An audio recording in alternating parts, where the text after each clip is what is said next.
स्वागत है आपका एसएच क्लासेस में। तो कैसे हैं आप लोग? आशा करते हैं आप लोग अच्छे होंगे, बढ़िया होंगे और आप लोग को यहाँ पे रिजल्ट का बहुत ही बेसब्री से इंतजार होगा। ठीक है, तो रिजल्ट कुछ दिन में जारी कर दिया जाएगा। उससे पहले तो आपको जैसा कि पता होगा आप लोग का भी आंसर की वगैरह जारी किया जाएगा और वहाँ पे ओएमआर सीट जारी किया जाएगा। रोज़ यहाँ पे महा आंदोलन हो रहे हैं कि थोड़ा सा इसमें जो भी यहाँ पे सामने नज़र आ रहा है कि इसमें गलतियाँ करने की कोशिश किया जा रहा है, तो ऐसा नहीं हो इसीलिए हम लोग आंदोलन कर रहे हैं। जैसे कि पता होगा आज भी इस चीज़ को लेकर यहाँ पे आंदोलन था, वो बहुत हद तक सफल भी रहा।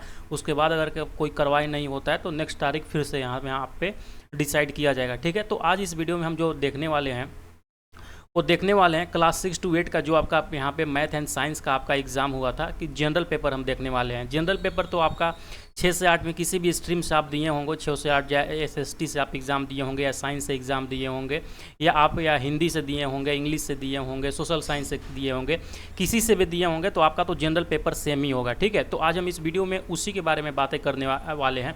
बहुत सारे लोगों के द्वारा हमें मैसेज किया जा रहा था कि जो यहाँ पे 3 सवाल है ना, 3 सवाल में उन लोगों को बहुत कन्फ्यूजन लग रहे हैं कि कौन सा आंसर होगा, कौन सा आंसर नहीं होगा। तो उसी के बारे में डिटेल हम इस वीडियो में जानकारी लेने वाले हैं कि आखिर 3 नंबर वो कौन सा सवाल है कि अगर कि आपको सही कर देते हैं तो सारे लोगों को यहाँ पे बेनिफिट मिलने वाले हैं और जो सबसे ज़्यादा कन्फ्यूजन है वही 2-3 सवालों में है। ठीक है, तो एक एक करके हम आपको क्लियर करते चलेंगे। यहाँ से 40 जो क्वेश्चंस आपका यहाँ पे जनरल पेपर में पूछे गया था, इसमें 40 में से 40 क्वेश्चंस मैं आपको बताऊंगा कि उसका आंसर क्या होगा, वो भी करेक्ट आंसर क्या होगा। ठीक है, अभी तो ऑफिशियल आंसर की नहीं आया है, ऑफिशियल आंसर की चांसेस है कि 2 से 3 दिन के अंदर में आप लोग के आ जाएगा। तो उससे पहले जो भी कन्फ्यूजन्स हैं कि और यहाँ पे बात करेंगे कि कट ऑफ आपका कितना जाने वाला है। ठीक है, तो एक एक चीज़ों पर हम इस वीडियो में बात करने वाले हैं कि कट ऑफ कितना जाएगा आप लोग का और यहाँ पे कौन सा करेक्ट आंसर होगा, कौन सा 3 जो वो सवाल है यहाँ पे बहुत सारा कन्फ्यूजन उसमें बरकरार है, तो इसके बारे में बातें करेंगे। ठीक है, तो जो भी यहाँ पे क्वेश्चंस आप लोग सही लगा के आए होंगे एक बार फिर से अपना मिला लीजिए, हो सकता है 1-2 नंबर से आपका बढ़ जाए। याद रखिएगा TRA 3 का जब फाइनल रिजल्ट आएगा तो वहाँ पे एक एक नंबर के लिए मार होगा। समझ लीजिए कि एक एक नंबर के लिए बहुत सारे बच्चे यहाँ पे छटेंगे, इसीलिए आपका एक एक सवाल यहाँ पे सही होना बहुत ही आवश्यक है। पहला जो सवाल यहाँ पे देखिए, मैथ का जो सवाल दिया हुआ था x के पावर 4 y के पावर 4 बराबर 17, x प्लस वाई बराबर 1 और x square Y square minus 2xy। तो इसका जो आंसर आप लोग 8 लगा के आए होंगे तो बिल्कुल यहाँ पे ये राइट हुआ होगा। ठीक है, हम आगे बताएंगे कौन कौन सवाल यहाँ पे बहुत सारा कन्फ्यूजन के क्रिएट कर रहा है कि कौन सा आंसर होगा उसमें। ठीक है, उसके बाद देखिएगा कि निम्न ऑक्साइडों में से कौन सा घुलनशील ऑक्साइड है। तो ये जो 32 नंबर क्वेश्चन का है वो CaO जो लोग लगा के आए होंगे इनका यहाँ पे ये राइट आंसर होगा। ठीक है, उसके बाद यहाँ पे ये करंट अफेयर PDF में भी हम दिए हुए थे कि भारत में घड़ियाल प्रजनन केंद्र कहाँ स्थापित किया गया है, तो जो किया गया है मुरैना के मध्य प्रदेश में किया गया है। आप लोग इसको भी याद रखिएगा। ठीक है, उसके बाद जो अगला सवाल यहाँ पे पूछा गया था आपका जनरल पेपर में 6 से 8 में, वो दिया गया था यहाँ पे मैथ के सवाल 7500 पे 8% चक्रवृद्धि मतलब साधारण ब्याज से दोगुना हो जाएगा कितने वर्षों में। तो जो लोग यहाँ 12.5 वर्ष लगा के आए होंगे उनका यहाँ पे बिल्कुल ये करेक्ट आंसर होगा। ठीक है, उसके बाद देखिए पहला जो यहाँ पे कन्फ्यूजन वाला सवाल यहाँ पे बरकरार है, वो कन्फ्यूजन वाला सवाल यहाँ पे 35 नंबर क्वेश्चन है। बहुत सारे लोग इसमें कन्फ्यूज है कि इसमें कौन सा यहाँ पे आंसर होगा, कि 1938 आंसर होगा या 1939 आंसर होगा, ये कौन सा आंसर होगा यहाँ पे देखिएगा। तो ठीक है, तो इसके बारे में थोड़ा सा हम टाइम लेंगे आपको अच्छे से चीज़ें यहाँ पे बताना चाहेंगे कि इसका आंसर क्या होगा। देखिए पहले क्वेश्चंस देख लीजिए क्या क्वेश्चंस दिया गया है कि सुभाष चंद्र बोस किस वर्ष भारतीय राष्ट्रीय कांग्रेस के अध्यक्ष बनाए गए थे। ठीक है, अगर कि आप लोगों ने मेरा INM का नोट्स लिए होंगे ना तो इसमें बहुत ही क्लियर तरीके से सुभाष चंद्र बोस जी के बारे में वहाँ पे उस PDFs में दिए गए थे। जो पढ़े होंगे वहाँ पे तो गलती करने के ये सवाल ही नहीं है। ठीक है, जो सबसे पहले याद रखिएगा सुभाष चंद्र बोस को जो यहाँ पे कांग्रेस का अध्यक्ष बनाया गया था वो 1938 ईस्वी में बनाया गया था। वो कौन सा अधिवेशन था, तो याद रखिएगा जो हरिपुरा अधिवेशन हुआ था। कौन सा? हरिपुरा अधिवेशन।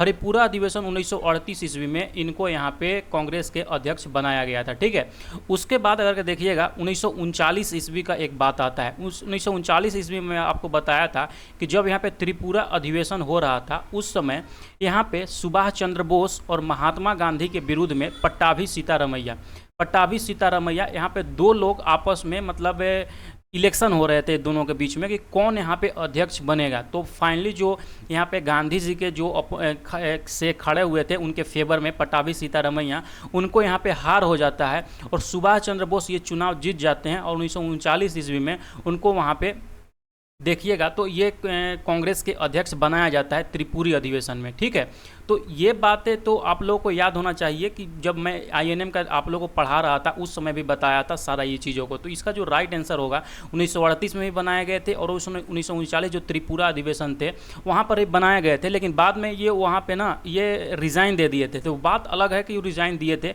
आपको पूछा गया था सुभाष चंद्र बोस किस वर्ष भारतीय राष्ट्रीय कांग्रेस के अध्यक्ष थे, तो यहाँ पे 1938 में भी थे और 1939 में भी थे। तो इसका जो बिल्कुल यहाँ पे राइट होगा उपयुक्त में से एक से अधिक। तो जिन लोगों ने यहाँ पे ये केवल आंसर लगाए होंगे उन्हीं का यहाँ पे आंसर सही होगा। बहुत सारे लोग बोल रहे थे 1938 केवल आंसर होगा, नहीं, इसमें दोनों आंसर होगा। तो आप लोग इसको याद रखिएगा, जो लोग मारे होंगे अपना एक नंबर यहाँ से ऐड करते चलिएगा, बढ़ेगा आपका, ठीक है।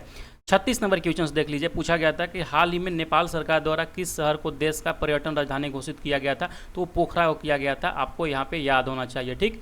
फिर नेक्स्ट सवाल की तरफ बढ़ते हैं। नेक्स्ट सवाल है कि साइमन कमीशन के गठन की घोषणा कब की गई। देखिए ये सब जो सवाल है ना वो आसान सवाल है, लेकिन भर भर के लोग इसमें यहाँ पे कन्फ्यूजन के कारण और जो ऑप्शंस के कारण, जो मतलब इतना नज़दीक में जो ऑप्शंस दिए गए हैं ना, इसमें बहुत सारे लोग यहाँ पे कन्फ्यूज हुए हैं। अब कंफ्यूज होने वाला सवाल भी है, इतना नज़दीक है कि थोड़ा सा लोग कंफ्यूज हो गए। इसका जो बिल्कुल राइट आंसर होगा, यानी पे जो साइमन कमीशन का जो यहाँ पे गठन हुआ था दोस्तों, याद रखिएगा, वो हुआ था 8 नवंबर 1927 ईस्वी के यहाँ पे हुआ था। अगर कि आप ऑप्शंस में देखिए ना, कहीं नंबर नज़र नहीं आएगा। 8 नवंबर 1928 नज़र आएगा, 8 नवंबर 1929 नज़र आएगा, और 8 नवंबर की जगह पर यहाँ पर लिख दिया गया दिसंबर 1927। बहुत सारे लोग तो ये मार के आए हैं, तो इसका ये आंसर नहीं होगा। बिल्कुल याद रखिएगा, इनमें से कोई नहीं जो मारा होंगे ये यहाँ पे उसका यहाँ पे सही होगा, ठीक है। तो इसमें तो ये तो खैर ऑप्शंस की गलती है, लेकिन कन्फ्यूजन्स किस में ज़्यादा बरकरार है मैं आगे भी बताता हूँ। और इसमें जो अगर कि आप लोगों ने 38 नंबर क्वेश्चंस में गैर ओहमिक प्रतिरोध का प्रतिनिधित्व करती है, तो इसमें टॉर्च लाइट होगा आपका राइट आंसर होगा। आप अपना मिलाते चलिएगा। और देखिए हाँ, सबसे ज़्यादा यहाँ पे कन्फ्यूजन बरकरार है इस सवाल में कि भारत में ज्वरीय एवं तरंग ऊर्जा उत्पादन के लिए अधिक अनुकूल परिस्थितियाँ कहाँ पे पाई जाती है। पहला मैंने आपका 1938 1939 वाला वो बता दिया, सुभाष चंद्र बोस जी का। अब एक जो सवाल है इसमें बहुत सारे लोग यहाँ पे कन्फ्यूजन है कि इसमें कौन सा क्वेश्चन है। अलग अलग आप यूट्यूब चैनल देखिएगा तो वहाँ पे अलग अलग चीज़ें बताई जा रही हैं। देखिए जो सबसे ज़्यादा अनुकूल परिस्थितियाँ जो पाई जाती है ना, अगर कि आप क्लास 10 का यहाँ पे ज्योग्राफी पढ़िएगा, क्लास 10 का ज्योग्राफी का चैप्टर नंबर 1 पढ़िएगा, तो उसमें ये सवाल दिया गया है चैप्टर नंबर 1 में, ठीक है। तो उसमें जब पढ़िएगा तो सबसे ज़्यादा जो अनुकूल परिस्थितियाँ पाई जाती हैं ना, वो खंभात की खाड़ी में भी पाई जाती है और कच्छ की रण में भी पाई जाती है। ये दोनों जो है अनुकूल स्थिति परिस्थितियाँ पाई जाती है।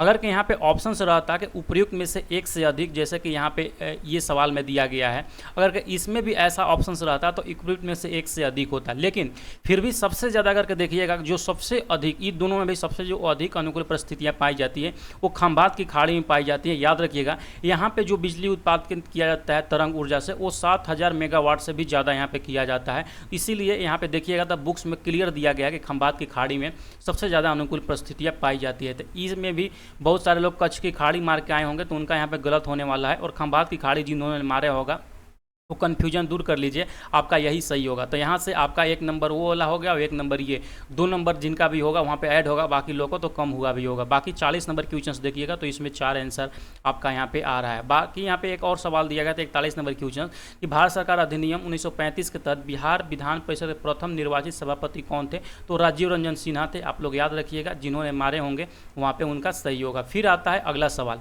यहाँ पर दिया गया है कि जो हाल ही में एक सवाल मतलब पुरस्कार दिया गया था, राष्ट्रीय विज्ञान पुरस्कार से यहाँ पे जाना जाएगा, उसके बारे में दिया था। तो इसका जो राइट आंसर होगा वो 23 अगस्त को राष्ट्रीय अंतरिक्ष दिवस के दिन यहाँ पे ये दिया गया था। बहुत सारे लोग यहाँ पे विज्ञान दिवस के नाम पर, जैसे विज्ञान दिवस है ना, उसके लिए यहाँ पे 28 फरवरी मार दिए थे, तो वो आंसर नहीं होगा। आप लोग याद रखिएगा 23 अगस्त राष्ट्रीय अंतरिक्ष दिवस के दिन ये इनका बिल्कुल राइट आंसर होगा, ठीक है।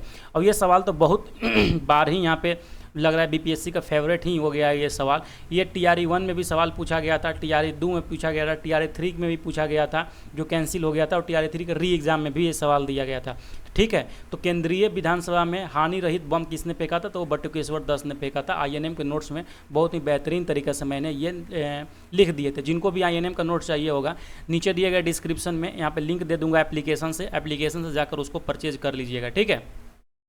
यहाँ पे एक 44 नंबर सवाल लिख दिया गया था कि प्रति व्यक्ति प्रति वर्ष जल उपलब्धता के आधार पर भारत का विश्व में स्थान कौन सा है। तो याद रखिएगा 133वां स्थान जिन्होंने मारा होगा उनका सही होगा। 45 नंबर में देखिएगा मैथ दिया गया था आपका 1.5 के 1/5 के पावर 3/x। तो इसका जो राइट आंसर होगा आपका यहाँ पे वही वाला यहाँ पे आंसर होगा, जिन्होंने मारा होगा ऑप्शन नंबर सी उनका सही होगा। ठीक है, अगला सवाल दिया गया था बिहार दिवस मनाया जाता है कब मनाया जाता है। जब ये बंगाल प्रेसिडेंसी से यहाँ पे 22 मार्च को अलग हुआ था, इसीलिए मनाया जाता है। ठीक है, नेक्स्ट सवाल जो पूछा गया था कि सिनेमा के क्षेत्र में दादा साहेब फाल्के पुरस्कार 2023 जिन्होंने भी 500 मोस्ट इंपोर्टेंट INA मतलब जो हम यहाँ पे करंट अफेयर का जो नोट्स दिए थे उसमें से देखना बहुत सारा करंट अफेयर देखने को मिला। ये तो डायरेक्ट टू डायरेक्ट यहाँ पे यूट्यूब पर ही मैंने ये चीज़ करा रखे थे। किसको मिला था, तो वाहिदा रहमान जिन्होंने मारा होगा उनका सही होगा यहाँ पे। ठीक है, बाकी 48 नंबर में क्वेश्चंस में देखिएगा तो ऑप्शन नंबर बी आपका यहाँ पे सही होगा। ठीक है, उसके बाद आता है कि हमारे शरीर में मलेरिया परजीवी का भंडारण स्थल कहाँ पे है। तो जो मलेरिया का जो भंडारण स्थल होता है ये पलिया में होता है, आप लोग इसको याद रखिएगा। ठीक है, नेक्स्ट सवाल की तरफ बढ़ते हैं। नेक्स्ट सवाल देखिए दिया गया है यहाँ पे प्राकृतिक संसाधनों के संरक्षण के लिए अफ्रीकी सम्मेलन किस वर्ष आयोजित किया गया था। जो ये किया गया था 1968 ईस्वी में आयोजित किया गया दोस्तों, आप लोग भूलिएगा नहीं। ठीक है 51 नंबर क्वेश्चन आपसे पूछ रहा है कि निम्न में से कौन सा कोलाइड नहीं है। कोलाइड जो नहीं है कौन सा है, वो सिरका है। यहाँ पे कोलाइड नहीं है, ये आपका बिल्कुल सही होगा। अब देखिए ये एक यहाँ पे ये भी सवाल है जिसमें बहुत सारे लोग को यहाँ पे कन्फ्यूजन हो रहे हैं कि इसमें कौन सा मतलब सही होगा। तो मैंगनीज का उपयोग कहाँ किया जाता है, सबसे ज़्यादा इसमें कन्फ्यूजन हो रहा है कि फोटोग्राफी होगा, माचिस होगा, या उपयुक्त में से अधिक होगा, या बैटरी होगा। तो इसका जो सबसे उपयुक्त आंसर होगा दोस्तों याद रखिएगा वो बैटरी उत्पादन में होगा। तो ऑप्शन नंबर यहाँ पे ये सही बिल्कुल ही सही ये उत्तर होगा। ठीक है, अगला सवाल की तरफ बढ़ते हैं। अगला सवाल में जैसे ही आइएगा यहाँ पे देखिएगा तो दिया गया है कि निम्न में से शरीर का कौन सा अंग शरीर के संतुलन को नियंत्रित करता है। तो जो शरीर का संतुलन नियंत्रित करता है वो सेरेबेलम करता है। आप लोग यहाँ पे ऑप्शन नंबर बी बिल्कुल ये करेक्ट आंसर होगा। 54 नंबर क्वेश्चन है कि श्वसन प्रक्रिया में निम्न में से कौन सा कथन सत्य है। तो यहाँ पे ये कथन सत्य देखिएगा कि ऊर्जा स्रावित होती है तथा ATP के रूप में भंडारित होते हैं, उसका बिल्कुल यहाँ पर राइट होगा। एशियाटिक सोसाइटी ऑफ बंगाल की स्थापना किसके द्वारा किया गया था, तो सर विलियम जोन्स के द्वारा किया गया था। ये आपको पता होगा, मैंने भी नोट्स वगैरह में सब कुछ यहाँ पे पढ़ाई में भी हम पढ़ाए हुए थे। ठीक है, अगला यहाँ पे देखिएगा 56 नंबर क्वेश्चन कि भारत में पानी का सर्वाधिक उपयोग किस प्रयोजन के लिए किया जाता है। तो लाजमी सी बात है, जो सबसे ज़्यादा यहाँ पे भारत कृषि प्रधान देश है और जो सबसे ज़्यादा पानी खत्म होता है वो कृषि में भी यहाँ पे ख़त्म होता है। कांग्रेस सोशलिस्ट पार्टी की गठन कब हुआ था, ये जब मैंने पढ़ा रहा था तो बहुत ही बेहतरीन तरीका से बताया था कि यहाँ पे 1934 ईस्वी में इसका स्थापना मतलब हुआ था। ठीक है, 58 नंबर क्वेश्चन देखिए गया है कि दो संख्याओं का यहाँ पे अनुपात दिया गया था और सबसे छोटी संख्या पूछ रहा था, तो इसमें 336 जो लोग मारे होंगे उनका यहाँ पे ये राइट आंसर हुआ होगा। ठीक है, नेक्स्ट सवाल है कि झारखंड का घाटशिला किसके लिए प्रसिद्ध है। तो बहुत सारे लोग तो यहाँ पे अवरख मार के आए होंगे, लेकिन यहाँ पे जो सबसे राइट उत्तर होगा वो तांबा होगा। घाटशिला तांबा के लिए है। नवंबर 2024 में संयुक्त राष्ट्र जलवायु परिवर्तन सम्मेलन 2024 कहाँ पे आयोजन होने वाला था। हाँ मतलब नवंबर 2024 में है, अभी कहाँ पे आयोजित होगा, तो ये बाकू अजरबैजान में होगा, आप लोग याद रखिएगा।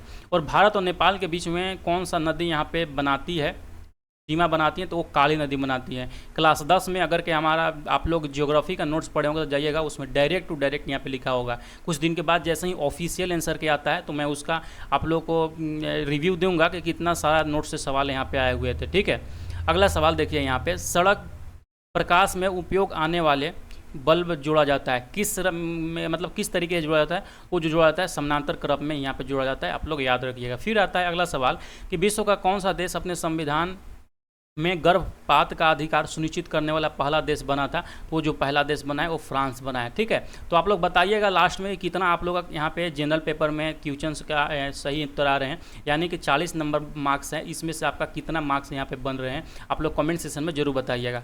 यहाँ पूछ रहा है तो डॉक्टर सदानंद जो दाते हैं इनको किसका यहाँ पे अध्यक्ष नियुक्त किया गया है। तो अगर के ऑप्शन में देखिएगा तो इनमें से कोई नहीं यहाँ पे उत्तर होगा, क्योंकि इनको NIA का किया गया था। किसका, NIA का किया गया था, यहाँ पे उत्तर में कोई भी नहीं है। ठीक है, अगला सवाल यहाँ पे डालते हैं। अगला सवाल आइएगा 65 नंबर क्वेश्चन आपसे पूछा गया था। क्या क्वेश्चन पूछा गया था, गणित के सवाल था। तो इसमें जो आपका राइट आंसर आएगा 10√2 यहाँ पे कमरा वाला में आंसर आएगा। ठीक है, फिर अगला 66 नंबर क्वेश्चन है कि भारत में राष्ट्रीय पुस्तकालय ने अपनी यात्रा किसके उद्घाटन के साथ यहाँ पे शुरू किया था। तो ये जो किया था सबसे पहले जो यहाँ पे भारत में राष्ट्रीय पुस्तकालय की स्थापना किया गया था 1836 ईस्वी में कलकत्ता पब्लिक लाइब्रेरी। उसके बाद से यहाँ पे बहुत सारा लाइब्रेरी का स्थापना किया जाता है। 67 नंबर क्वेश्चन में आइएगा, पूछा गया था कि प्रकाश की ओर पौधे के झुकाव का मुख्य कारण क्या होता है।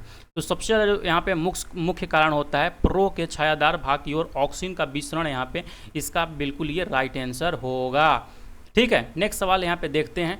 कौन सा सवाल है कि निम्नलिखित में से कौन सा 4 पायलटों में नहीं है जिन्हें 2024-25 के योजनाबद्ध अंतरिक्ष में इसरो के गगनयान मिशन के लिए अंतरिक्ष यात्री बनने के लिए प्रशिक्षित किया गया है। तो इसमें से जो 3 नाम दिए गए बिल्कुल कोई भी नाम नहीं है, तो ऑप्शन नंबर यहाँ पे ई बिल्कुल इसका राइट आंसर होगा। आप ई मारे होंगे तभी यहाँ पे बिल्कुल ये करेक्ट आंसर है। ठीक है, 69 सवाल यहाँ पे देख लीजिए। 69 का जो यहाँ पे आपको सुब्रमण्यम और नायडू वाला जो मैथ्स पूछा होगा, जो एग्जाम दिए होंगे, इसका जो राइट होगा वो 425 आंसर होगा यहाँ पे। ठीक है, नेक्स्ट सवाल जो यहाँ पर लास्ट सवाल जो पूछा गया था आपसे कि जो पाकिस्तान के तहरीक इंसाफ पार्टी है उसका यहाँ पे प्रतीक चिन्ह पूछा गया था, किसको बहाल किया गया है। तो उसका जो यहाँ पे तहरीक जो इंसाफ पार्टी था उसका जो यहाँ पे चुनाव चिन्ह था वो क्रिकेट था और बैट था। ठीक है, आई होप कि यहाँ पे जो भी मैंने चीज़ें बताएं आप लोग समझ गए होंगे। जो भी 2-3 क्वेश्चंस में कन्फ्यूजन बताएं आपको यहाँ पे कन्फ्यूजन क्लियर हो गया होगा। ठीक है, फाइनली यहाँ पे लास्ट ये क्वेश्चन था 70 नंबर क्वेश्चन। तो आप लोग बताइएगा कि यहाँ पे आखिर आप लोग का कितने मार्क्स आ रहे हैं 40 मार्क्स में, ताकि एक पता लग सके कट ऑफ कितना जा सकता है। बाकी अगर के आप यूआर से हैं, यूआर में अगर के आपका 90 मार्क्स आपके आ रहे हैं तो बिल्कुल सेफ जोन में है। बाकी अगर के ईडब्ल्यूएस में देखिएगा तो ईडब्ल्यूएस में अगर के यहाँ पे 85 मार्क्स 85 प्लस मार्क्स यानी 85-86 पे अप्रॉक्स मार्क्स आ रहे हैं तो आप यहाँ पे एक सही जगह पे हैं, कोई दिक्कत नहीं होने वाले हैं। बाकी अगर के आप देखिएगा बीसी का और ईबीसी का, जो ईबीसी का यहाँ पे कट ऑफ रहने वाला है लगभग वही 87 के लगभग में रहने वाले हैं, 84 से लेकर 87 के बीच में ये मार्क्स रहने वाले हैं। ठीक है, तो अगर के एक ओवरव्यू देखें कि अगर के आपका मार्क्स 85 प्लस है तो यहाँ पे सिलेक्शन होने का बहुत ज़्यादा चांस है। हालांकि जो अभी सिस्टम जो चल रही है वो बेल्ट्रॉन वगैरह को दे दिया गया है OMR वगैरह को लोड करने के लिए, जबकि उसको पहले भी एग्ज़ाम में बहुत सारा एग्ज़ाम में चीटिंग करते हुए पकड़ा गया है बेल्ट्रॉन को। तो देखते हैं आगे क्या होने वाला है। बाकी I hope for the best, अच्छा ही होगा। चलिए मिलते हैं नेक्स्ट वीडियो के साथ में।